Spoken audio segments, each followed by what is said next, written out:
আজকে দেখাবো আপনার মেসেঞ্জারে যদি এই চ্যাট হেডসটি শো না করে তখন আপনি কিভাবে শো করাবেন। যেমন মেসেজ আসলে কিন্তু এই তার লোগো আইকনটা এখানে চলে আসে। যেমন যে ব্যক্তি মেসেজ করে তার প্রোফাইল পিকচারটা সহ কিন্তু এখানে একটা ছবি চলে আসে, এটা আপনার মেসেঞ্জারে আসে না। এই সমস্যাটা আপনি কিভাবে সমাধান করবেন আজকের দেখাবো। চ্যানেলে নতুন হলে প্লিজ সাবস্ক্রাইব করবেন এবং বেল বাটন বাজাবেন, আর ফেসবুক হলে ফলো এবং শেয়ার করবেন প্লিজ। ফার্স্ট আপনি প্লে স্টোরে ক্লিক করবেন।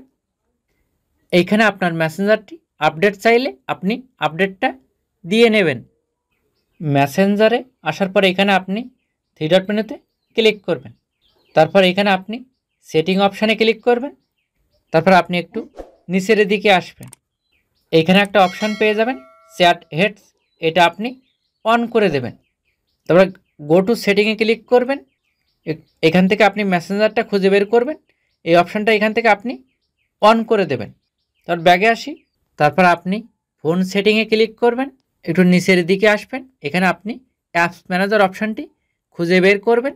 বিভিন্ন ফোনে বিভিন্নভাবে শো করতে পারে। এখানে আমি অ্যাপসে ক্লিক করলাম, এখান থেকে সার্চ করে মেসেঞ্জার অপশানটি বের করবেন। এখানে ক্লিক করবেন মেসেঞ্জারে ক্লিক করার পর এখানে আপনি নোটিফিকেশনে ক্লিক করবেন।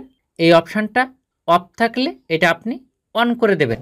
ব্যাগে আসি, আপনি মেসেঞ্জারের উপরে টাচ করে চেপে ধরবেন। তারপর এখানে আপনি অ্যাপস ইনফো বা এই অপশানে ক্লিক করবেন। একটু নিচের দিকে আসবেন, এইখানে আপনি স্টোরেজে ক্লিক করবেন। এখানে যে ক্লিয়ার ডাটা এবং ক্লিয়ার ক্যাশ এটা আপনি মুছে দেবেন।